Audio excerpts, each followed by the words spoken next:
We're going live. All right, everyone. Welcome back to Off the Conversation. Today we're having our very first guest call in, and let's see what Ben has to say.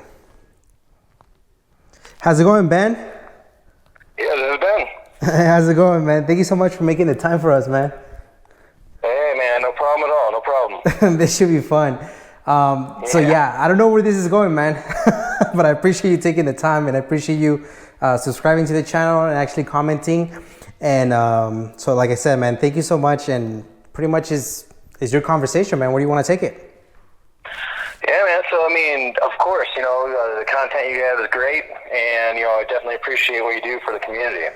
Thank you, man. So, yeah, of course, man. So, what we wanted to kind of discuss tonight was the cheap versus expensive parts. So, just kind of take a high-level overview of kind of, what direction people might want to go. So does that sound like something you want to cover?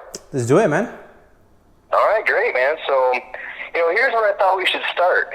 Basically, when we're considering modifying our cars, we want to kind of take a look at, what the purpose of the car is, what our budget is, and, really kind of take a good look at our skill level. And the reason why is we want to ultimately decide what we can do with it and, how to make that happen. So, when we look at things, things like, how do we want this car to be? Do we want it to be purpose-built for the racetrack? Do we want it to be shows, some fun daily driver, or continuing a project on a weekend? That's really where, we want to take a look at those things, the purpose, the budget, the skill level. And what I find, and I know that you find this as well, is a lot of people fall victim to building their cars to impress other people. Yeah. And that's one of those things that we want to all try to avoid, because when, bottom line is building a car is all about your personal experience. So when you get into that car, how you feel when you start it up, how you feel when you're driving it, that's what it is. It's that personal extension of yourself. It's not anything that you want to be doing for other people. You shouldn't, so, yeah. Mm-hmm. That's where that's kind of my feeling on all that. So, basically where we want to start for this is, spending more on parts and things like that, is going into budget, going into debt on parts for your vehicle is not something that, I do, but, some people might want to do that, for their own build and for their own purposes. Right. But, really what we want to do, what I would think is just set realistic goals for your build, decide what you can afford and what you can accomplish with the money that you have. If you're going to need to do it on your own, if you're going to have buddies help you out, if you're going to have a shop help you, and that'll really kind of help the direction of what, you can do for your build and what kind of parts you can buy for it. Does that all make sense? That makes perfect sense. So let me ask you, what are you building right now? So I've got a 1990 Honda Civic hatchback, and you just got the approval of a lot of people. Yeah. Well, I've got this. I've got a 98 Integra that needs a lot of work, but the hatchback has my focus, and it started as a standard. The 1.5 liter dual point fuel injection. And now it went through a Z6 conversion from a 95 Integra. Excuse me, from a 95 Civic, and now I'm going to a B20. Nice. And so that's really where I'm going with it. But I've had the car since 2010, and so that's the thing, is that it's all been budget minded. It's all been patiently waiting. Kind of figuring out, how to better my skills so that I can do the things I need to do on my own. And that's kind of how I'm approaching this build. What route are you trying to take the Civic? Say again? What kind of route are you trying to take it for? Track use, autocross, canyon, weekend driver? So for me, I kind of want to set it up as a kind of a track-built vehicle. Something that I can take to the track on the weekends whenever I have the time. I don't want it to be the fastest thing on the road. Right. I'm not looking for anything like that. But like I said, I want it to be something that I'm super excited about to drive every time I get in it. And so, that's my purpose. I want to, figure out what mods I want to do, what mods I need in order to make it trackable, but at the same time, decent for when I want to drive it on the streets. And that's all, trying to figure out how to fit that into the budget and what kind of parts to buy for it. If you don't mind me asking, how old are you?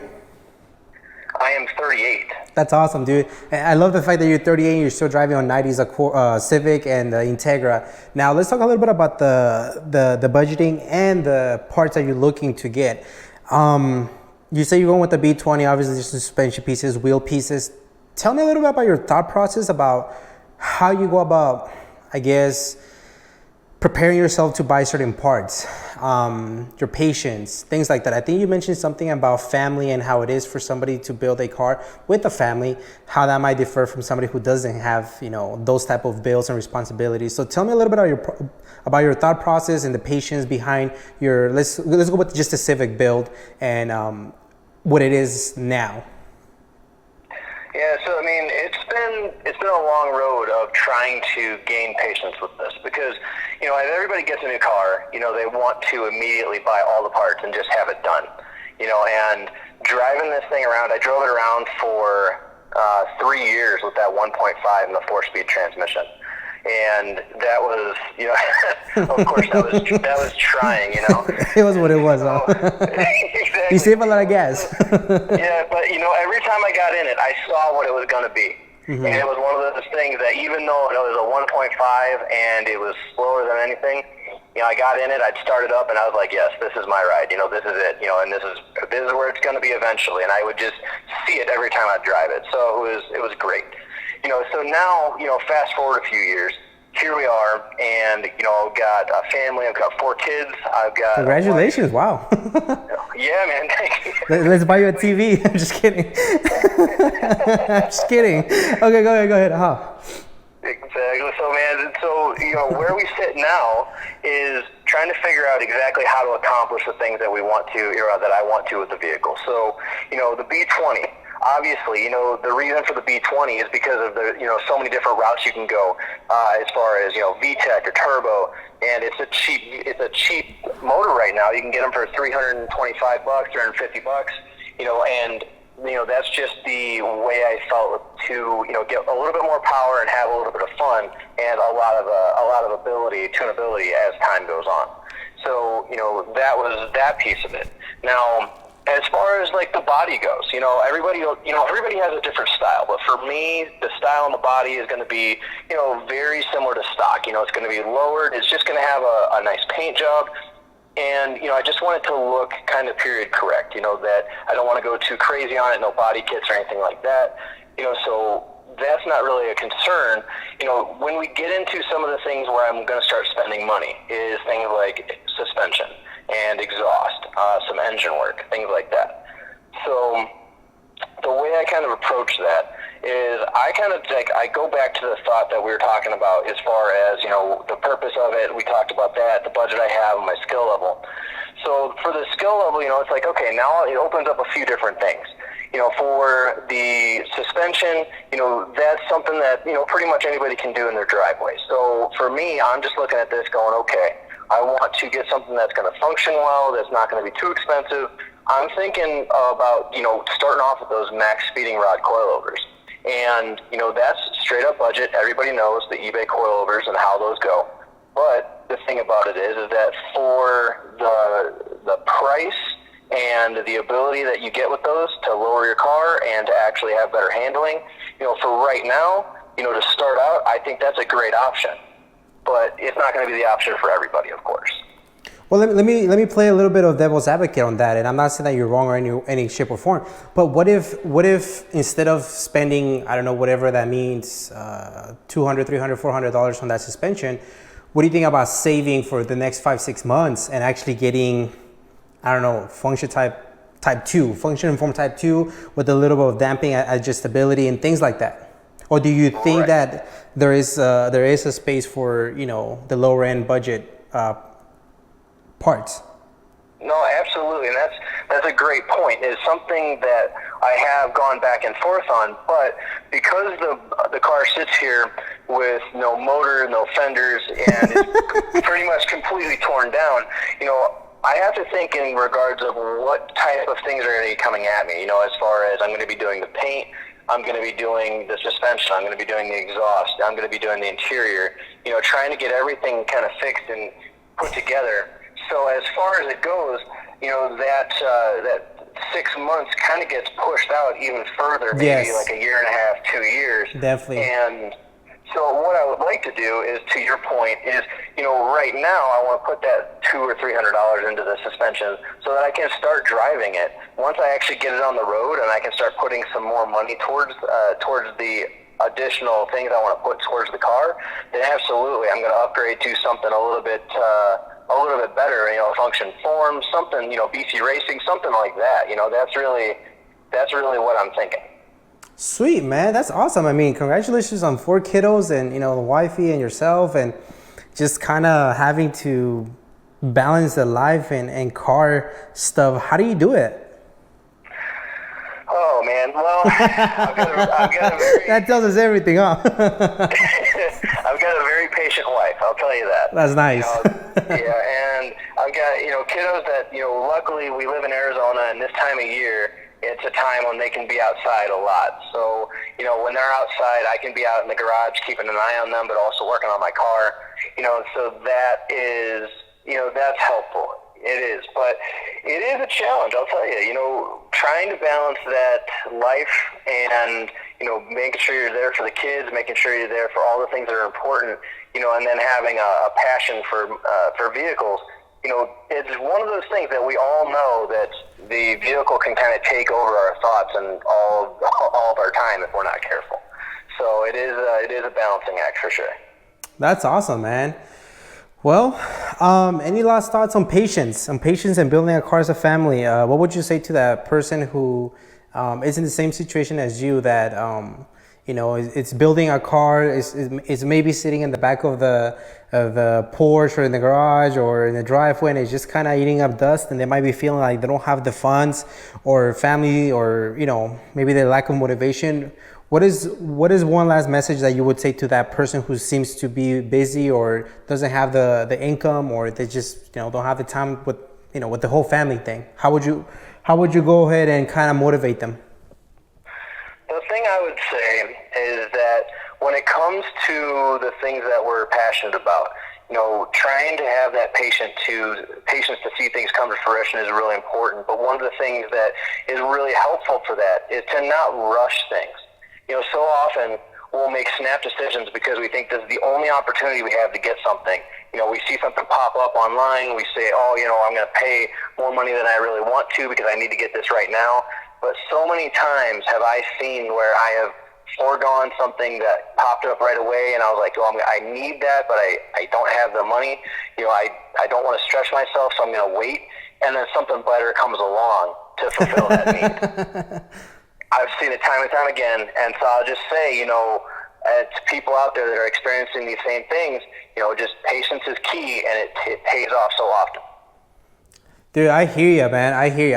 I've been there, and I've been in moments where I'm thinking like, man, this part might not come up again, and then a couple of times, months go by, and then it pops up again. Sometimes a little cheaper, but it's true. It's knowing when it's the right time, and also understanding that not everybody who's buying and selling have the same responsibilities as you. And so it kind of going back to the keeping up with the Joneses kind of thing, when we quickly see all these social media or YouTube and things like that, where people are just buying parts in the left and right. But understand there are families out there. There are individuals like yourself that have a family.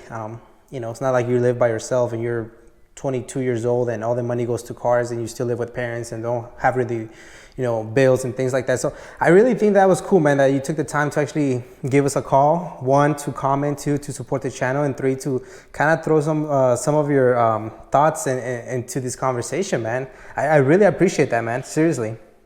Yeah, man, of course. And, one more thing that I'll say is that something that you just said, man, completely hit me. That, the keeping up with the Joneses, watching YouTube, and all these people just buying the vehicles, buying vehicles and just giving it away, upgrading them, modifying them immediately, buying all these things, spending thousands and thousands and thousands of dollars. It's one of those things where all of a sudden we start getting into our own head, like, man, why don't I have that? What am I doing wrong, right? Exactly. And I've had to unsubscribe from a few channels just because, I can't keep that going into my head. And so I appreciate you bringing that up. It is something, it's a real thing. And so I really do appreciate you bringing that up, and it is something that we should all watch out for. Thank you, man. Just as a curiosity, how did you find the channel? I look up, Civic stuff. I look up Honda stuff. I saw that you had that EF video where there was all those different EF owners, and I watched that, and that got me, man. I was like, I'm right there with some of these guys. I'm right in the middle of a long project, and I'm trying to be patient, trying to get it back on the road. Looking at it right now, going, I don't even know where to start, but I'm gonna get there. Yeah, man. Just make sure that you keep yourself in a positive support, system in the car community. And really just try, if you have social media, I don't know if you do, but try to reach out to those guys in the videos. They're very helpful. They're very resourceful.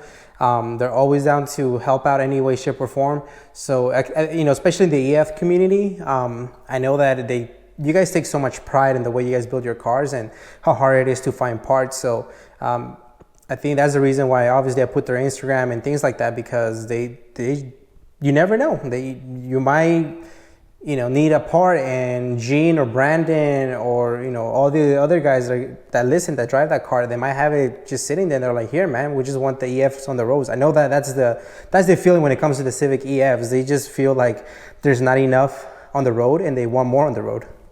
Right, exactly. And I will tell you that Instagram is one of those things that helps keep you motivated. It helps you keep a chronological order of what you're doing, and people take a look at that. They let you know that, hey, this is really helpful to me, and it really does help increase the amount of effort and time you want to put towards your build. So, yeah, man, you're exactly right, and I will look out for those guys so that I can, try to connect so we can stay in that community. I appreciate it, man. Thank you. No, thank you, man. Like I said, thank you for taking, 15 minutes away from your busy day. You're giving us the most important thing, which is your time and your attention, man. God bless you. God bless your 4 kiddos and your wife and, your wonderful family, if you have little dogs or not. But seriously, just thank you and keep building, man. I can't say that I understand, but the fact that you're still willing to build at 38 years old with 4 kids, that's something that I admire so much, man, especially because you're building an old school Honda and you have another Integra and things like that. So, dude, seriously, just thank you so much for the support and for making the time for us today, man. Yeah, man, definitely. Thanks for having me, and I appreciate everything you're doing too, man. So thanks very much. I appreciate it. Well, I mean, hopefully it's not the last time. We'll see how it comes out if anybody sees this. But if it comes out decent and you have, other 15 minutes, maybe in a couple of weeks, then we can run another conversation, man. Sounds great. Thank you, Ben. You have yourself a wonderful night, man. All right, man. You too. Bye-bye. Bye. Wow. So that was Ben, and that's the beauty of the car community. So that's what trips me out the most, man. Like, it's just mind-blowing that I'm able to have conversation with somebody from Arizona that I've never met, and it's all because of the cars. He commented in the community tab on YouTube when I said, hey, any type of conversations that you guys might want to do, and he was quick to say, high budget versus low budget, and what it is to build a car with a family. And it's like, sure, man. And so I say, hey, email me. He emailed me. So, Ben, thank you so much, man. It's pretty cool that we're able to connect based on cars and just to keep that whole positive thing going on. Just so the reason I wanted him on the conversation was because just by the way he typed on YouTube, I can tell that he's a very smart guy, and obviously the way he speaks, you can clearly hear it. And I didn't know he had a big family. So just for you out there who may have a big family, who may not have all the income available to you, keep building, go at your own pace. Like he says, sometimes, yes, you have to kind of, balance on what should I spend more on and what I shouldn't, because it is a long build. You got to think about it as a marathon. It's not a track. So if you're quickly, just buying things left and right, your build is not going to come out the way you want it. Like he's saying, he's thinking long-term paint, interior, engine, maybe the suspension, it'll get refreshed or whatever the case may be. So thank you so much, Ben. If you guys want to be part of it, leave a comment on the section. And I would love to have you guys and have a little conversation about nothing and everything. So thank you so much, Ben. I hope you guys enjoyed it, and we'll see you guys in the next one. Thank you.